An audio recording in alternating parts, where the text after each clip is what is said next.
दिल्ली में जो विधानसभा चुनाव हुए उसको लेकर चुनाव आयोग ने सिर्फ ये आंकड़ा जारी किया है, वोट प्रतिशत का आंकड़ा, और वो भी पूरी दिल्ली का 60.54%।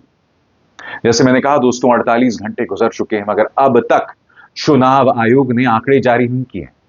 और फिर मुख्य चुनाव आयुक्त आते हैं, सड़ेली थकेली ट्रकों के पीछे लिखी हुई जो है शायरी वो पढ़ देते हैं और अपनी जिम्मेदारी से बच जाते हैं।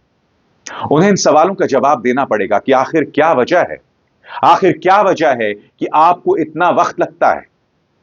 एसवाई कुरैशी साहब ने जो सवाल उठाए कि इतना वक्त नहीं लगना चाहिए, क्योंकि जब इतना वक्त लगता है तो विपक्ष यह आशंका जतलाता है कि कुछ धांधली हुई है।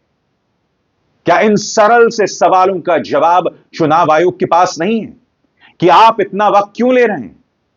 अब बहुत जरूरी हो गया है दोस्तों कि इस पर सुप्रीम कोर्ट दखल दे, और न सिर्फ दखल दे, एक स्वतंत्र आयोग का गठन हो जिसके जरिए दूध का दूध और पानी का पानी हो जाए। क्योंकि राहुल गांधी ने क्या कहा कि इससे पहले चुनाव आयुक्तों का जो चुनाव था सुप्रीम कोर्ट के आदेश के बाद, उसमें 3 लोग थे, प्रधानमंत्री, नेता विपक्ष और chief justice of India, supreme court.